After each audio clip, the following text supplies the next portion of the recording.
قصتنا النهاردة عن أحد أفضل القادة العسكريين على مر التاريخ. السلام عليكم ورحمة الله وبركاته. أنا ماهر محمد من قناة إيجيبيديا. لو أول مرة تشوف فيديوهاتي اعمل لايك للفيديو واشترك في القناة عشان يوصلك كل أعمالنا. دعمكم لينا بيقوينا. قصة النهاردة عن حياة الإسكندر الأكبر.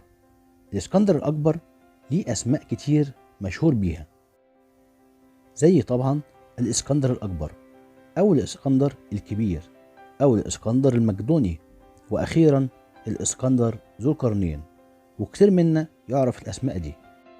سميه زي ما تسميه، بس المهم في الآخر هو الإسكندر. وزي ما قلنا من شوية إن الإسكندر هو واحد من أشهر القادة العسكريين على مر التاريخ. اتولد الإسكندر في مدينة بيلا تقريبا سنة 356 قبل الميلاد في اليونان، وتعلم على يد الفيلسوف والعالم الشهير أرسطو لحد ما وصل سن ال16. وأول ما وصل سن ال30 أسس إحدى أكبر وأعظم الإمبراطوريات في العالم القديم، واللي كانت ممتدة من سواحل البحر الأيوني غربا لحد سلسلة جبال الهيمالايا شرقا. ويعتبر الإسكندر المقدوني أحد أنجح القادة العسكريين زي ما قلنا، وده لأنه لم يهزم في أي معركة على الإطلاق.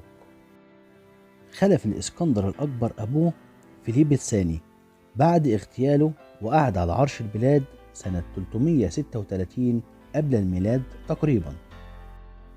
ورث الإسكندر الأكبر المقدوني عن أبوه مملكة كبيرة جدا وليها جيش عظيم، وتولى هو جيوش اليونان بالكامل.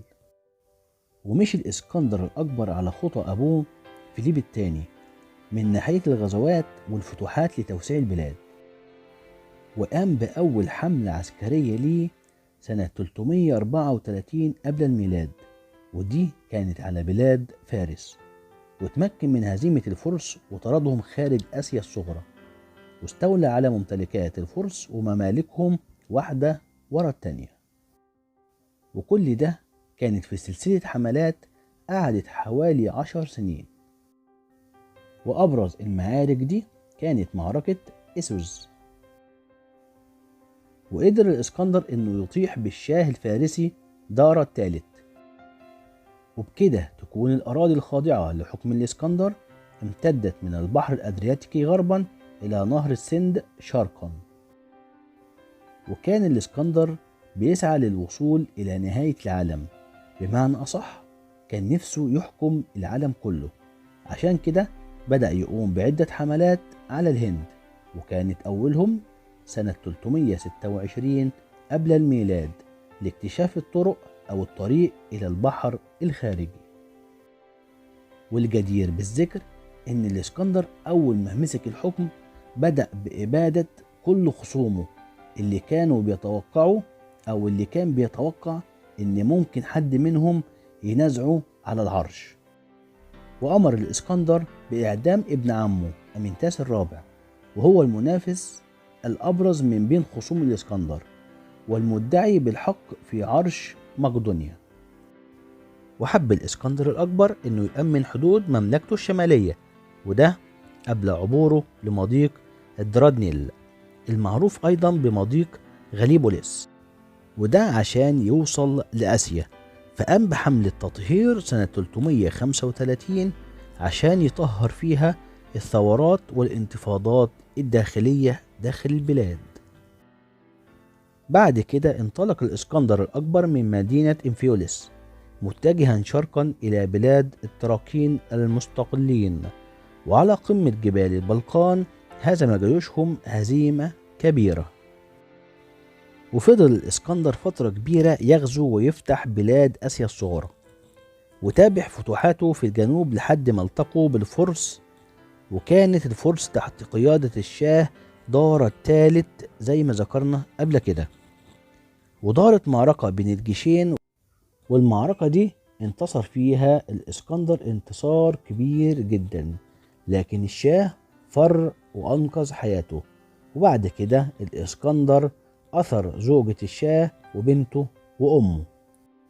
وبعد المعركة الكبيرة دي حب الشاه دارا يعمل معاهدة صلح بينه وبين الإسكندر، ونص المعاهدة دي كانت بتقول إن الإسكندر يحتفظ بكل الأراضي اللي استحوذ عليها، وفي المقابل يطلق الإسكندر سراح عائلة الشاه. وكان رد الإسكندر على الاقتراح ده إنه هو لوحده اللي ليه الحق في تقسيم الأراضي، ولا يحق لأي حد غيره يقوم بتقسيم الأراضي إلا هو.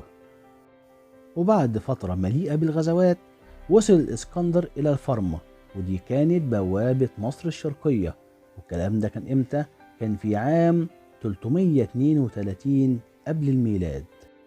وبعد ما وصل الإسكندر إلى الفرمة ملقاش أي مقاومة من المصريين ولا حتى من الحامية الفارسية اللي كانت عند الحدود المصرية.